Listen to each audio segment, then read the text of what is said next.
Welcome back to Hardware Unboxed. Today we're finally continuing our investigation of AMD's Ryzen Mobile 4000 U-Series APUs. It's been about 6 months since these processors launched to market, but since then it's been very difficult to actually get units in our hands for testing.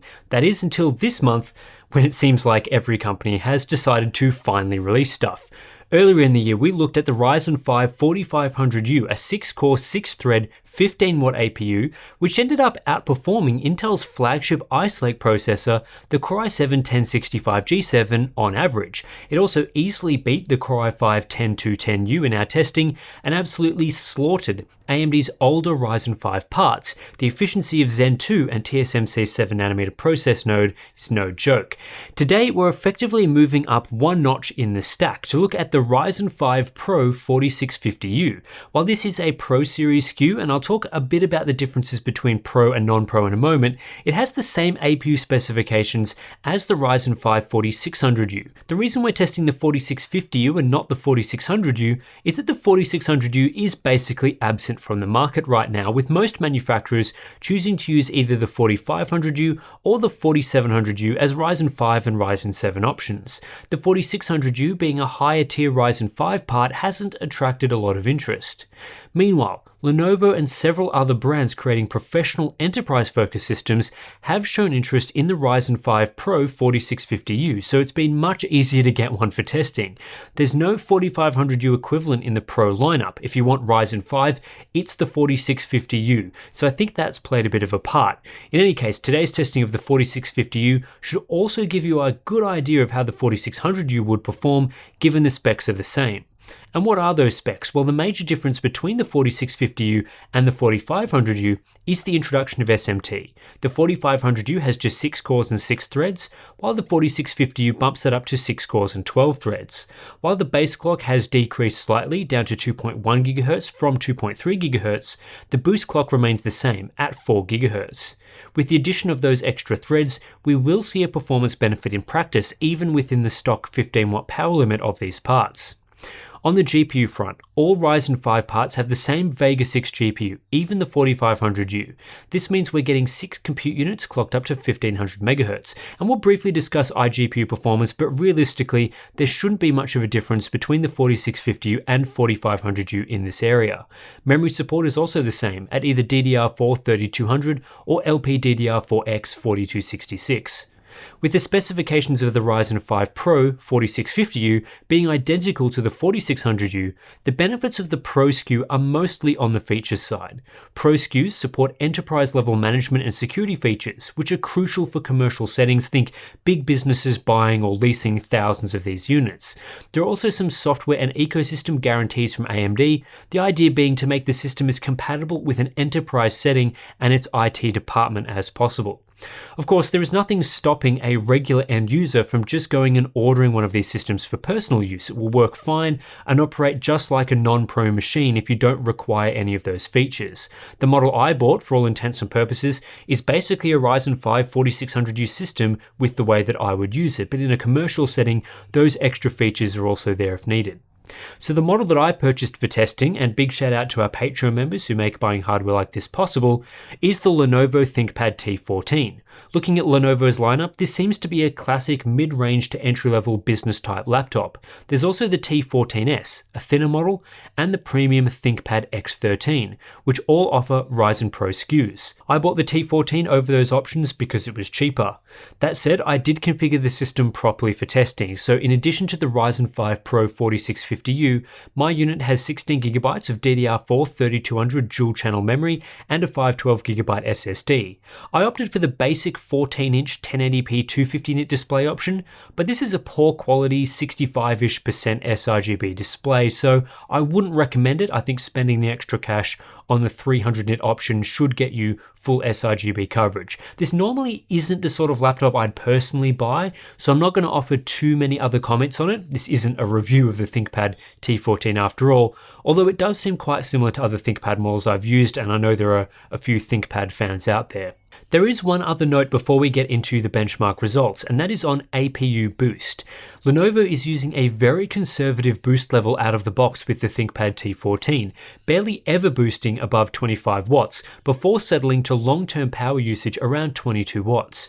This would have made it difficult to compare the 4650U to other APUs on an apples-to-apples basis, so for this testing we have used Ryzen controller to set the boost characteristics to match that of our other Ryzen 4000U series laptop, the IdeaPad 5.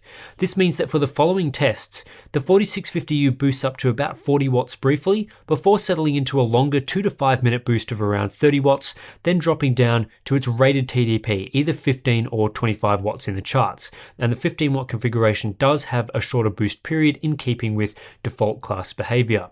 We are still learning a lot about Ryzen 4000 APUs and how they perform in systems by default. However, this boost configuration matches several other systems we've looked at so far.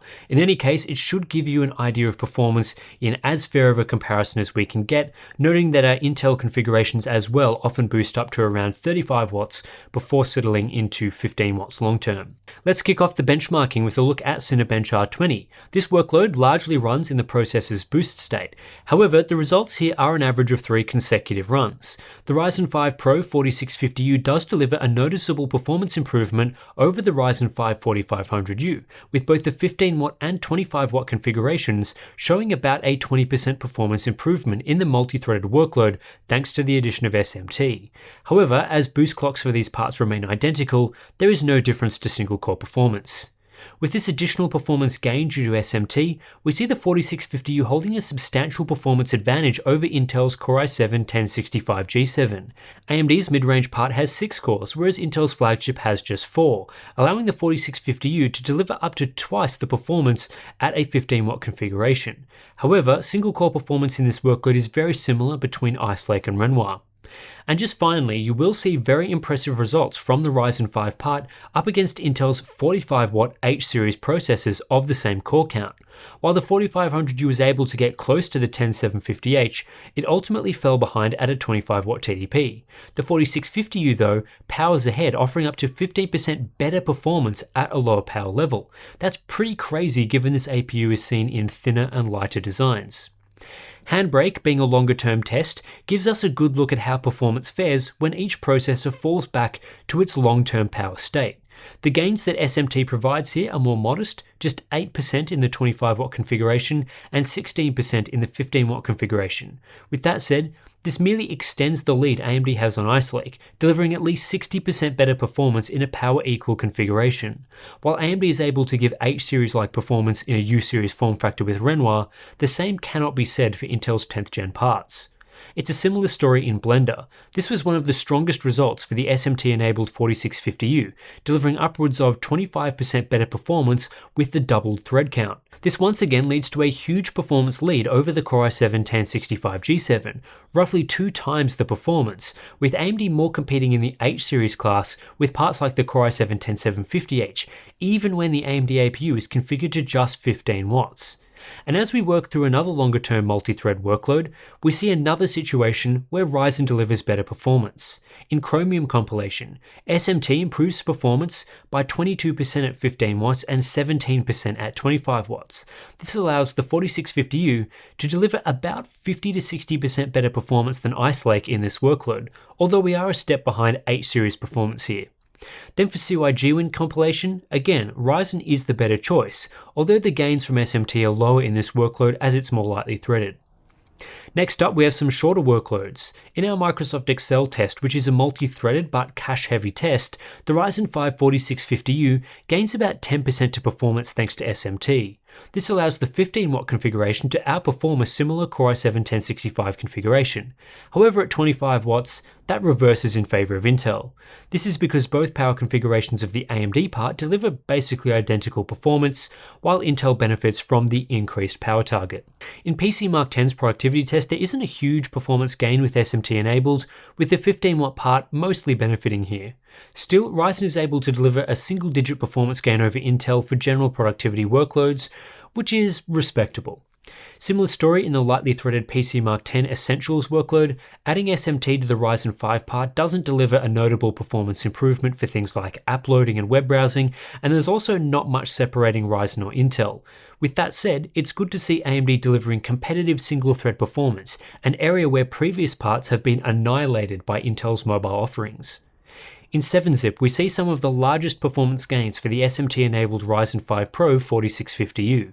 Decompression is over 50% faster, while compression also sees gains of 20% plus. This makes the 4650U a significantly better processor for these key tasks. MATLAB shows modest but respectable gains for the 4650U versus the 4500U at 9% in a 15-watt configuration and 20% when pushed up to 25 watts. Where the 4500U previously fell behind Ice Lake in a like-for-like battle, now the 4650U delivers essentially the same performance as the Core i7-1065G7. Adobe Acrobat PDF exporting is always a fun topic for Ryzen enthusiasts, as this is an area where Intel holds a performance lead as the workload is fully single-threaded. So there's almost no performance to be gained here from the SMT-enabled configuration, and the 4650U ends up falling 5% behind the Core i7-1065G7 in this test. Ice Lake also holds a large performance lead in accelerated cryptography. While Ryzen is no slouch here, compared to Intel's older architectures, Ice Lake can be up to twice as fast in this test. Time to finish up the look at productivity workloads with some CPU and GPU combined testing. Adobe Photoshop is first up, and here there is no substantial difference between the 4650U and 4500U when configured to 25 watts. That's because there is no difference to boost clocks, and Photoshop is lightly threaded in its CPU utilization. At 15 watts we do see a small performance boost, but it's pretty negligible. Whether you should choose Intel or Ryzen for Photoshop does depend on the power configuration. At 15 watts, the Ryzen 5 Pro 4650U matches the performance of the Core i7-1065G7. However, at 25 watts, the 1065G7 is the faster option. The margins overall are small, with Ice Lake getting the win by under 10%, but in Photoshop there is no strong lead for Ryzen like we see with more multi-threaded workloads. I'll also make quick mention here of Adobe Premiere. While you probably won't be using a U-Series laptop for any serious video editing, Premiere does not support Ryzen Mobile 4000 very well. The key culprit is a lack of GPU acceleration support for Lumetri color grading with 4K footage. For this reason alone, I would recommend an Intel system for Premiere. However, I should note this is a non-issue when Ryzen or Intel is paired with a discrete GPU. It's only on integrated graphics does Premiere not run well with these Ryzen Mobile 4000 APUs. If you're more of a DaVinci Resolve fan, I would not recommend U-Series devices at all. This is because Resolve heavily utilizes the GPU, and while Ryzen has a decent iGPU all things considered, it gets destroyed by any discrete GPU configuration, such as something with even a GTX 1650 Ti Max-Q. In any case, at 15 watts, Ryzen has up to a 35% performance lead over Ice Lake in Resolve. This falls to even performance at 25 watts, as Ice Lake gains a significant amount of performance, especially on the GPU at this power configuration, while Ryzen really doesn't. I'm going to close this out with a single game test on the Ryzen 5 Pro 4650U. The reason for this is there isn't anything new to say here, as the 4650U has almost identical game performance to the 4500U. That's due to the GPU being identical in its configuration and clock speeds. So in a heavy GPU limited game like Gears 5, there's no added bonus to getting the 4650U. If you're after a few more benchmarks, I would suggest checking out our 4500U review video. What I will comment on further is the difference between the 15 watt and 25 watt results here, which as you can see is very small. This is because the 4500U is basically able to clock the GPU at around 1350 MHz or higher in this test at 15 watts, while at 25 watts, the GPU is limited by the clock speed cap of 1500 MHz, not its power consumption. So actually in Gears 5, the 4650U uses less than 25 watts of power during the test with its GPU maxed out, and that's why we see not much of a gain between those two configurations. Now let's work through some comparisons. First up is the Ryzen 5 Pro 4650U versus the Ryzen 5 4500U in their stock 15 watt power configuration. With the 4650U essentially just bringing SMT to the table, we do see a performance gain on average. How much performance you get depends on the workload. In the best case scenario, we saw a 35% gain or better, but more often in multi-threaded workloads, SMT provided 15 to 20% more performance. In lightly threaded or GPU heavy tests, there was virtually no performance improvement between the APUs. At 25 watts, the margins are very similar between these parts. Sometimes SMT provided more performance at this power level, other times less relative to 15 watts. Still, there is a definite advantage to having SMT in a mobile form factor. It's a more efficient design that allows you to do more with the same power consumption. Looking over this data, Renoir appears to be more efficient at 15 watts than it is at 25 watts. In longer-term workloads like Handbrake and code compilation, the performance gain you get from upping power is around 15%. This is from over 60% higher power usage though, so it's clear this design is better optimized for the default 15 watt TDP. That's not to say 25 watts isn't beneficial because that configuration is faster, but the sweet spot here really is 15 watts as you don't lose that much performance while shaving off a full 10 watts of power long term. When pitting the Ryzen 5 Pro 4650U up against the Core i7 1065G7, there are a mixture of results. At 15 watts, the 4650U can be easily twice as fast in multi-threaded workloads, especially those that run for a few minutes. But in more burst-type tests, there's not much separating these two configurations. The Ryzen APU is single-digit percentages faster. Then in lightly threaded workloads, you can expect similar or lower performance from Ryzen. The margins narrow somewhat at 25 watts with these two parts as the Ice Lake CPU is able to better utilize the higher power limit. However, the Ryzen 5 Pro 4650U is still the faster part overall with competitive performance in lighter tasks. And as a bit of interest at the end here, let's take a look at how the Ryzen 5 Pro 4650U compares to the Core i7 10750H. Not really a fair battle given the vast difference in power usage, but the 4650U fares reasonably well, ending up just 11% behind in Handbrake and equivalent in benchmarks like Cinebench and Blender. Overall, the Ryzen 5 Pro 4650U is another excellent mobile APU from AMD that continues their resurgence into the mobile market. The performance on offer here is fantastic in just a 15 watt package, obliterating AMD's last generation options and giving us performance that's highly competitive with Intel in a worst case scenario and much faster in the best cases. The addition of SMT provides a meaningful performance benefit over the Ryzen 5 4500U, so whether you are getting the Ryzen 5 Pro 4650U or the rare Ryzen 5 4600U, you can expect 20% better multi-threaded performance on average or thereabouts. This is a much larger gain than you'd normally get from simply increasing clock speeds from one SKU to the next, especially for mobile chips, so from one perspective it does make sense for AMD to segment the market this way. On the other hand, this does only work if OEMs actually bother to consider the two parts.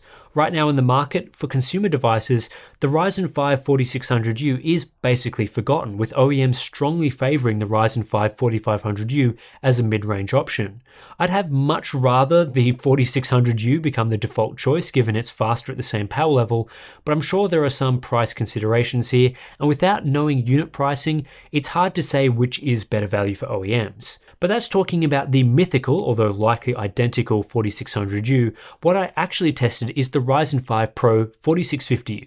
When looking at this part, I think AMD absolutely made the right choice to only use SMT-enabled parts in the Pro series. It gives commercial buyers that bit higher performance in a given tier, which ultimately leads to a more efficient laptop. When looking at the overall market, AMD has a dominant position in the mid-range, at least for raw performance. The Ryzen 5 Pro 4650U humiliates the Core i7 1065G7 in multi-threaded workloads, and in most other tests is equal in performance at the very least. And this is comparing a cut-down Ryzen 5 processor to the best Intel has to offer in their Ice Lake line at 15 watts. Had we focused on comparing the 4650U to Core i5 CPUs, the margins would only grow in favour of the AMD part. This allows a mid-range Ryzen APU to offer better performance at a lower price tier. Essentially, AMD is taking what Intel offers at the high end and dragging that right down into the mid-range. It's a pretty aggressive move, and honestly, the Ryzen 5 Pro 4650U would be a highly competitive flagship part had AMD marketed it that way. We will see in the next few weeks how Intel responds with Tiger Lake, but they have a fair bit of catching up to do, and that's not something I was expecting heading into 2020, given how dominant Intel has been in mobile for years. With all that said, processor performance is only one aspect of the laptop market. Whether you should actually buy a Ryzen laptop depends on the package as a whole, and in this area AMD have to just hope that OEMs produce compelling designs. There's been a few good products released, a few bad ones, but AMD is still in many ways stuck as the mid-range or entry-level processor choice, despite offering up to Ryzen 7 APUs in the U series with highly competitive performance.